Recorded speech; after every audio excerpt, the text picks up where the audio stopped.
सभी श्रोताजनों को शासन वीरांगना का प्रणाम। कपड़वंज के प्राचीन और अर्वाचीन जिनालयों की सफर में आगे बढ़ते हैं।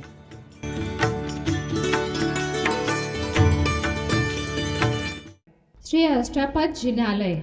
श्री अष्टापद जिनालय एक ऐसा प्राचीन जिनालय जिसमें श्री सिद्धाचल जी ऊपर प्रतिष्ठित किए हुए 30 जिन बिंबों को कपड़वंज लाकर यहाँ पुनः प्रतिष्ठित किया गया है। विक्रम संवत 1942 में बने दोशीवाड़ा में स्थित इस जिनालय को 2 साल की मेहनत और 2 लाख रुपए की लागत से अमृत सेठानी ने अपने हवेली के बाजू में बनवाया था, जिसकी प्रतिष्ठा परम पूज्य पद्मा विजय जी महाराज साहब के शुभ हस्तों से हुई थी। प्रतिष्ठा के वक्त चांदी का एक भव्य मानवा भी 20,000 की लागत से बनवाया था, जो बाद में शत्रुंजय तीर्थ पर श्री आदिनाथ प्रभु के समक्ष कायमी रूप से रखने के लिए भेंट स्वरूप दिया था। श्री भरत महाराजा के बनाए हुए अष्टापद तीर्थ की नकल स्वरूप यह जिनालय बनवाया गया है।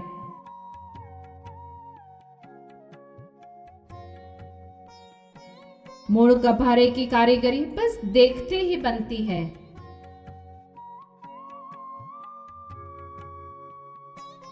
मंदिर की शोभा बढ़ाता हुआ ये समावसर और श्री आदिनाथ भगवान की पगलियां भी हैं। नीचे के गभारे में श्री शांतिनाथ प्रभु की मनमोहक प्रतिमा है, जो प्रभु की जीवंतता का एहसास दिलाती है।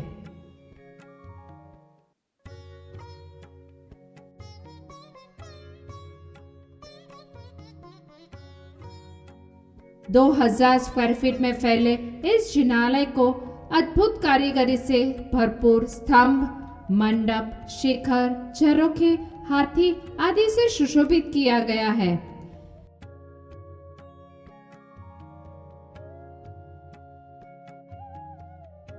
कहते हैं भगवान जब धन से ज्यादा अच्छे लगते हैं तब होता है ऐसे मंदिरों का निर्माण।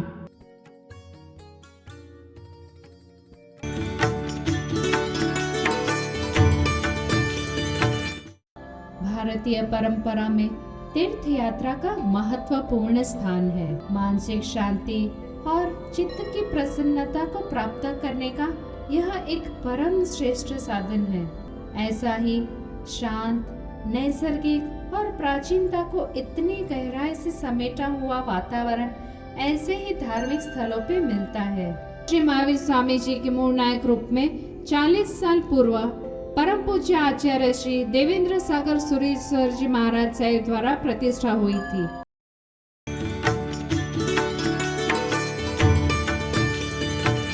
श्री वासुपूज्य स्वामी जिनालय दलालवाड़ा की भरचक जैनों की बस्ती के मध्य में आए इस गृह जिनालय में नाजुक व सुंदर श्वेतवर्णी मूल नायक श्री वासुपूज्य स्वामी की प्रतिष्ठा विक्रम संवत 1655 में श्री विजय सेन सुरेश्वर जी महाराज साहब के शुभ हस्तों से होने का उल्लेख है।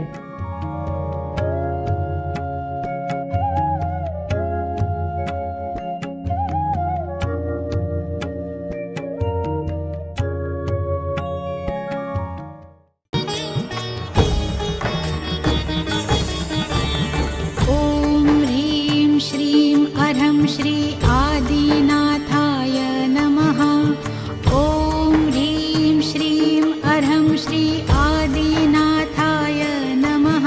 मरुदेवानंदन श्री आदिनाथ प्रभु का यह जिनालय मोदिया कुटुंब ने सुंदर शिल्प से सुशोभित कर बनवाया था।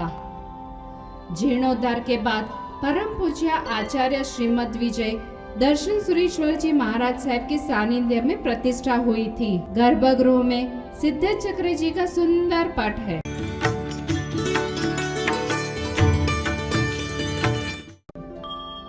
कपड़वंश में 5 उपाश्रय है।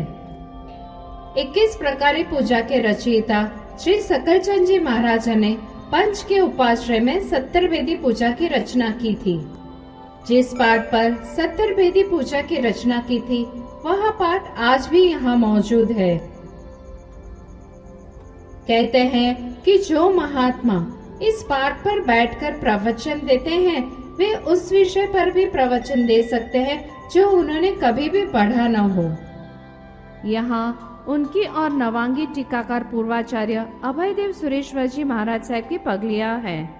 यहाँ एक और श्रीफल से प्रकट हुए श्री माणिभद्र दादा विराजमान है। कहते हैं यह चमत्कारिक माणिभद्र दादा यहाँ आने वाले सभी की मनोकामना पूर्ण करते हैं। जब शत्रुंजय पर सिर्फ 4 टोक हुआ करती थी, उस समय का पट भी यहाँ मौजूद है।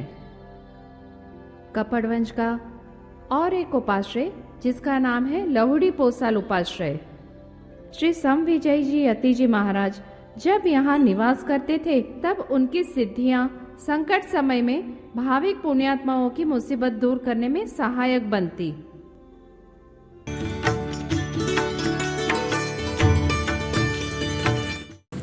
यह है नेमिनाथ दादा का जिनालय जो परम पूज्य दौलत सागर महाराज साहब की प्रेरणा से बनवाया गया है, जहां भारत का 7वां सुवर्ण आगम मंदिर बनने जा रहा है।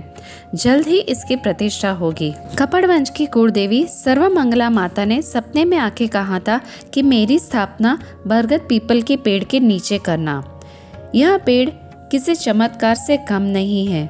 यहाँ बरगद और पीपल का पेड़ एक ही साथ में उगता है। नेमिनाथ जिनालय के प्रांगण में यात्रिकों के रहने के लिए धर्मशाला है, भोजनशाला और आंबिल खाता भी है। तो आप सभी भाविकों को निवेदन है कि आप कपड़वंश जरूर पधारें और शास्त्री वीरांगना ग्रुप के प्रयास को सफल करें। जिन आज्ञा विरुद्ध कुछ भी कहा हो तो मिच्छामि दुक्कडम।